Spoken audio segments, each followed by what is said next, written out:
We just concluded this year's NATO summit, and the consensus among the members was it was a great success.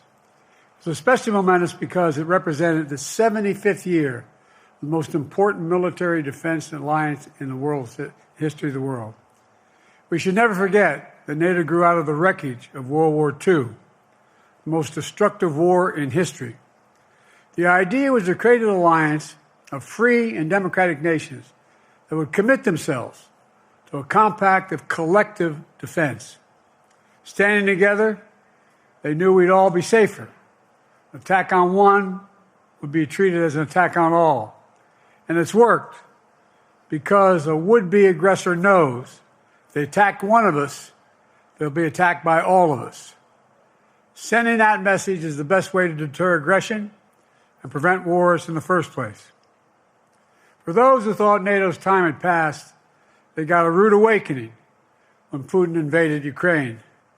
Some of the oldest and deepest fears in Europe roared back to life because once again, a murderous madman was on the march.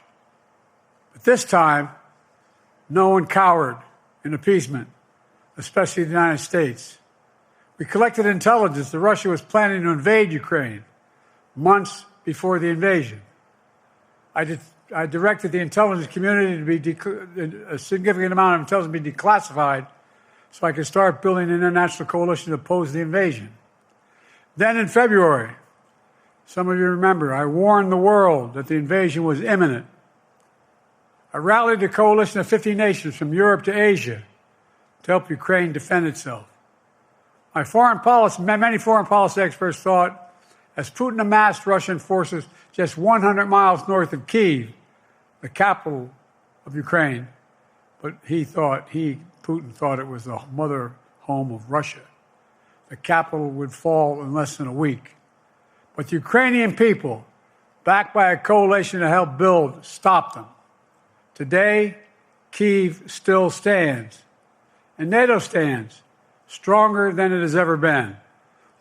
During the week of this summit, several heads of states made it a point in their statements to thank the United States and to thank me personally for all that NATO has achieved. NATO is not only stronger, NATO is bigger because we led the charge to bring in Finland and Sweden into the alliance, and it makes a gigantic difference. Excuse me. Meanwhile, my predecessor has made it clear he has no commitment to NATO. He's made it clear that he would feel no obligation to honor Article 5. He's already told Putin, and I quote, "Do whatever the hell you want." In fact, the day after Putin invaded Ukraine, here's what he said. It was genius. It was wonderful. Some of you forgot that, but that's exactly what he said.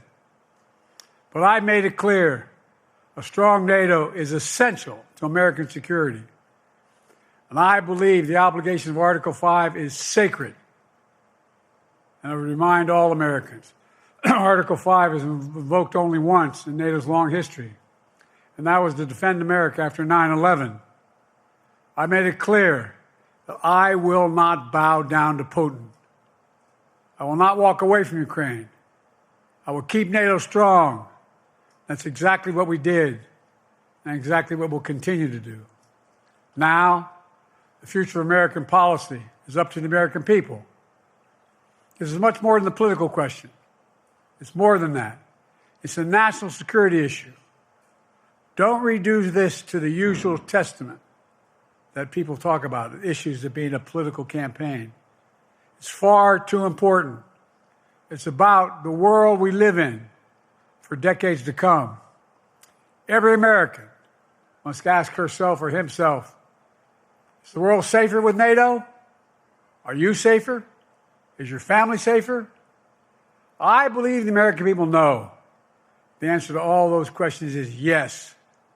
And I believe the American people understand that America is stronger because of our alliances. I believe the American consensus from Truman to Reagan to me still holds today. America cannot retreat from the world. We must lead the world. We are an indispensable nation, as Madeleine Albright wrote. Now let me turn to three other key issues. Just this morning, we had a great economic report showing inflation is down. Overall prices fell last month. Core inflation is the lowest it's been in 3 years.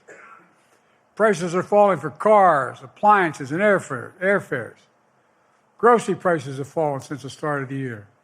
We're going to keep working to take down corporate greed to bring those prices down further. Meanwhile, Trump's calling for a 10% tariff on everything Americans buy, including food from overseas, vegetables, and other necessities. And economists tell us that would cost the average American working family another $2,500 a year. It's a tax of $2,500 a year. Second, our efforts to secure the border, the southern border, is working.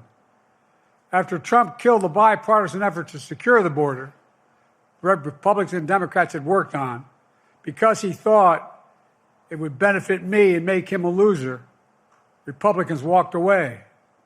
So I took executive action last month. As a consequence, working with Mexico, border encounters have gone down over 50%. The current level is lower today than when Trump left office. Third, for months, the United States has been working to secure a ceasefire in Gaza, to bring the hostages home, to create a path for peace and stability in the Middle East. 6 weeks ago, I laid out a detailed plan in writing. It was endorsed by the UN Security Council, the G7. That framework is now agreed on by both Israel and Hamas. So I sent my team to the region to hammer out the details. These are difficult, complex issues. There's still gaps to close. We're making progress. The trend is positive, and I'm determined to get this deal done and bring an end to this war, which should end now. Let me conclude where I began. We're the United States of America. We are the indispensable nation. Our leadership matters. Our partnerships matter. This moment matters. We must rise to meet it. With that, I'll take your questions. I've been given